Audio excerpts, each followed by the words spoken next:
It's Friday, this is Andrew for AppSpy.com, and you can guess the rest. This is the Friday News Wrap-Up for the 22nd of June, 2012. I don't even know how we could have failed to report this sooner, especially when Zeboyd Games, the masterminds behind Cthulhu Saves the World, are behind the development of the third installment of Penny Arcade's On the Rainslick Precipice of Darkness series. Somehow we forgot to mention that not only is the third title making its way to iOS and Android devices, but is expected to be released soon after the game's initial release on the 25th of July. By soon, we mean it could be another year of development, but hey, I'm always up for more modern JRPG homages to play on the go. Dave has already reported on this title, but I couldn't pass up the opportunity to show off the footage here in our wrap-up. For a free title, Darkside is looking drop-dead gorgeous, and with any luck, the gameplay will live up to the visual hype. Of course, there will be an in-app purchase, though this is tentatively priced at 99 cents, and will unlock 2 additional gameplay modes, on top of the free arcade mode, while also allowing you to carry smart bombs. Keep an eye on our site for a review of this upcoming title.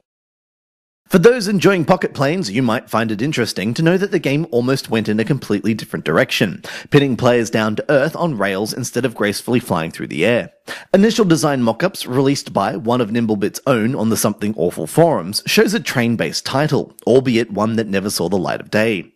Given the almost zen-like simplicity of the current iteration, I wonder if there's any merit in the developer considering something more robust. Maybe a transport tycoon game of sorts. Planes, trains, and automobiles.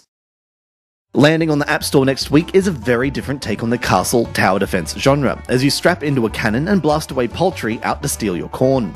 I've said it before, and I'll say it again, but a premise like this reminds me that I'm long past the point of worrying about needing a legitimate story for an arcade game.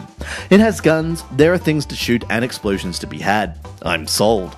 Chicken Doom is being released by Bulky Pix for Dogbox Studios and will be available from the 28th of June. Despite my personal belief that Mad Acorn by APD deserves a much larger review, I can't begin to express just how unexpectedly perfect this title ended up feeling upon first playing it, so it's probably best I keep things short. The game, which is ostensibly a rhythm title, is the first in the developer's new Tap Tap Comics project, providing interactive artistic collaborations. Combining the urban artwork design from South Korean studio Moss Tapes and an electronic hip-hop inspired soundtrack, the game positively bursts from the seams with raw energy. It may not be to everyone's liking, but the marriage of sound and art in Mad Acorn is almost flawless. Players will tap their way through several chapters, defeating a big bad boss at the end of each, and while this may seem all too simple for some, hidden beats are also available for players to find, adding to their score if they go with the flow. For $2.99, it may be a bit pricey, especially considering its shelf life, but if you're the kind of person that places presentation over complexity, this is an easy game to recommend. Despite the addictive release of Nimblebit and many others over the last week, I have to award this week's pick to a game that managed to make me laugh and truly absorb me from the moment I started playing. Velociraptor may not be the most complex or robust of arcade titles, but from its startlingly simple yet effective controls to the humorous concept, Pickpock and Adult Swim's latest collaboration is another smash hit.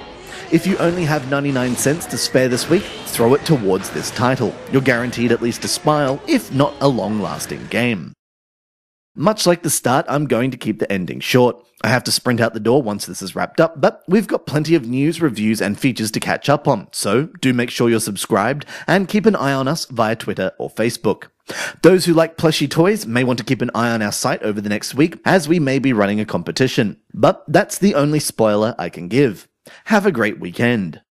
This has been Andrew with AppSpy.com. We review, you decide.